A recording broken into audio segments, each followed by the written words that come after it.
Semuanya. Assalamualaikum warahmatullahi wabarakatuh. Ketemu lagi dengan saya, masih di mata kuliah metode numerik. Kali ini kita akan belajar bagaimana cara menentukan akar persamaan non-linear dengan menggunakan metode secant. Jadi metode secant ini masih termasuk ke dalam metode terbuka, sehingga dalam pengerjaannya kita tidak perlu menentukan nilai tebakan awal yang mengurung akar. Walaupun di sini kita masih memerlukan dua buah nilai tebakan awal, tetapi tidak ada syarat nilai tebakan awal itu harus yang fungsinya berlawanan tanda. Baik, mari kita lihat ilustrasinya bagaimana metode secant ini berjalan. Misal, saya punya sebuah kurva nonlinier yang saya gambarkan dengan kurva berwarna ungu ini. Kemudian, saya ambil dua nilai tebakan awal, yaitu X0 dan X1. Ini adalah nilai tebakan awalnya. Boleh diubah yang di sebelah kiri X0, di sebelah kanannya X1, boleh. Sembarang apa saja. Nah, berikutnya, kita bisa menghubungkan titik X1 Fx1, jadi di sini adalah titik X1 Fx1, di sini X1 Fx1, kemudian X0 Fx0 kita hubungkan dengan menggunakan sebuah garis, katakanlah garisnya yang berwarna merah ini, maka akan ketemu titik potong antara garis berwarna merah ini dengan sumbu X di titik X2. Jadi X2 ini adalah akar pendekatannya. Akar yang sebenarnya adalah titik potong antara kurva yang ungu dengan sumbu X. Sementara X2, titik yang kita temukan, ini adalah akar pendekatannya. Nah, berikutnya. Misal, X2 ini kita buat nilai X2 Fx2. X2 Fx2 itu adalah nilai fungsi di titik X2. Kemudian kita hubungkan titik X2 Fx2 dengan X1 Fx1. Maka akan diperoleh garis yang berwarna berwarna hijau ini.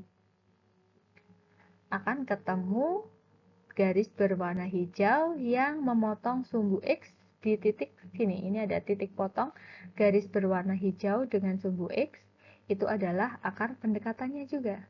Akar pendekatan yang berikutnya. Katakanlah nilainya adalah X3. Berikutnya, kita hubungkan X3 Fx3 dengan X2 Fx2. Katakanlah ini saya gambarkan dengan garis yang berwarna biru. Ini adalah garis yang menghubungkan X2 Fx2 dengan X3 Fx3. Dia akan ketemu akar pendekatan yang lebih dekat dengan akar yang sebenarnya. Hal ini dilakukan terus-menerus sampai ketemu nilai akar yang cukup dekat dengan akar sebenarnya, atau malah ketemu akar yang sebenarnya itu sendiri, yaitu pada saat fx-nya sama dengan 0. Nah, untuk mencari nilai xn atau xi, nilai xx yang berikutnya, untuk setiap iterasi, kita bisa melihat dari ilustrasi grafis seperti ini. Nah, bisa kita lihat. Misal, saya punya nilai awal adalah X0 dan X1 seperti ini. Kemudian titik ini adalah titik X1 Fx1. Sementara titik yang ini adalah X0 Fx0. Begini. Nah, kita bisa lihat pandang segitiga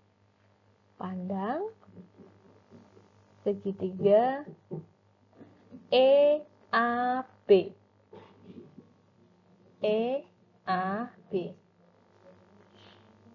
Jadi segitiganya ini E, A, B. Nah, garis AB dengan garis sumbu X ini kan sejajar. Garis AB dan sumbu X itu sejajar. Di sumbu X kita menemukan ada titik X1 dan X2. Atau dalam hal ini kita tuliskan C dan D. Maka dengan menggunakan sifat segitiga sebangun, kita bisa menuliskan EC dibagi EA itu sama dengan CD dibagi AB. Bisa kita tulis EC dibagi EA itu sama dengan CD dibagi AB. Ini sifat segitiga sebangun. Nah, siapa EC? EC adalah Fx1. Kok bisa? EC berarti kan jarak antara titik ini dengan sumbu X. Ini kan? Siapa dia? Dia adalah Fx1. Ini. Fx1 dikurangi 0. Berarti Fx1 dibagi EA. EA adalah jarak antara ini dan ini. Jadi bisa kita tuliskan EA adalah Fx1 dikurangi Fx0. Sama dengan CD. CD adalah jarak ini antara C dan D, berarti jarak antara X1 dan X2. Bisa kita tuliskan jarak CD, panjang CD itu adalah X2 dikurangi X1. Sementara AB itu adalah X0 dikurangi X1. Yang akan kita carikan yang ini. Yang akar pendekatan ini. Berarti X2 itu siapa? Kita bisa menentukan X2 sama dengan pindah ruas. Bisa kita tulis X2 min X1 itu sama dengan, kita pindah ruas ke sana, Fx1 dibagi Fx1 dikurangi Fx0 kali X0 min X1. Atau X2 sama dengan X1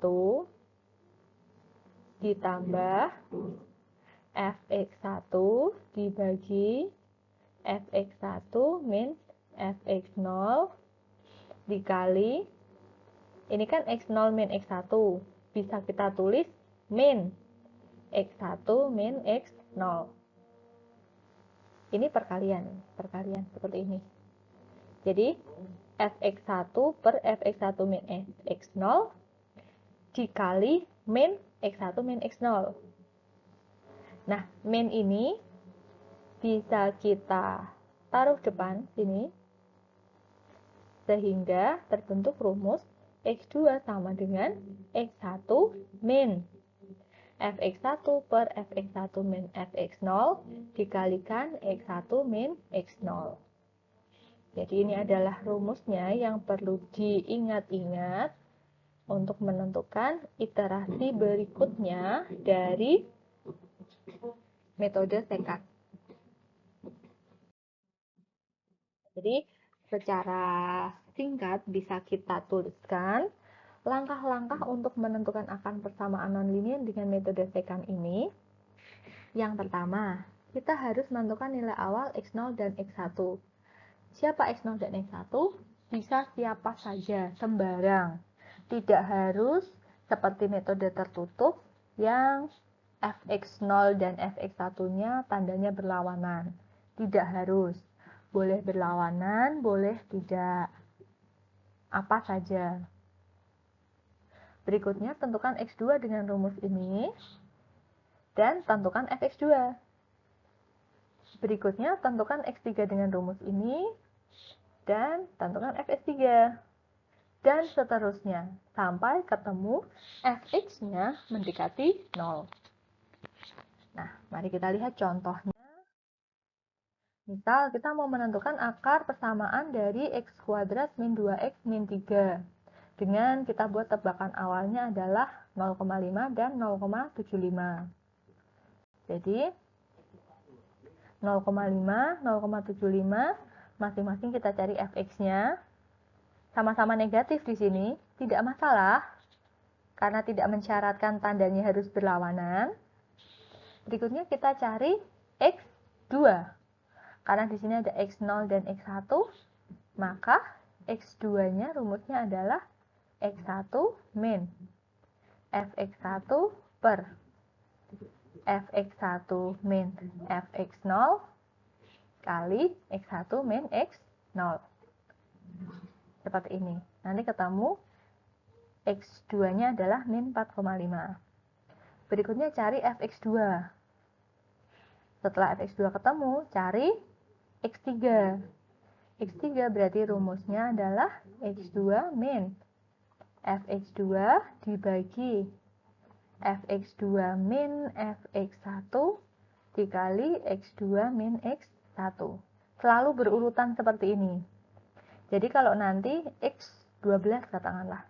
x12 itu adalah x11 dikurangi fx11 dibagi fx11 dikurangi fx10 kali x11 min x10. Seperti ini. Jadi selalu berurutan. Tidak memperhatikan siapa yang bernilai positif dan siapa bernilai negatif. Nah, kapan iterasinya berhenti? Pada saat x-nya sudah menuju ke angka tertentu atau pada saat fx-nya sudah 0 atau mendekati 0. Seperti ini caranya. Jadi dari perhitungan ini bisa kita buat kesimpulan, salah satu akar persamaan ini, x kuadrat min 2x min 3, dengan kita buat tebakan awal 0,5 dan 0,75, ini adalah x sama dengan min 1.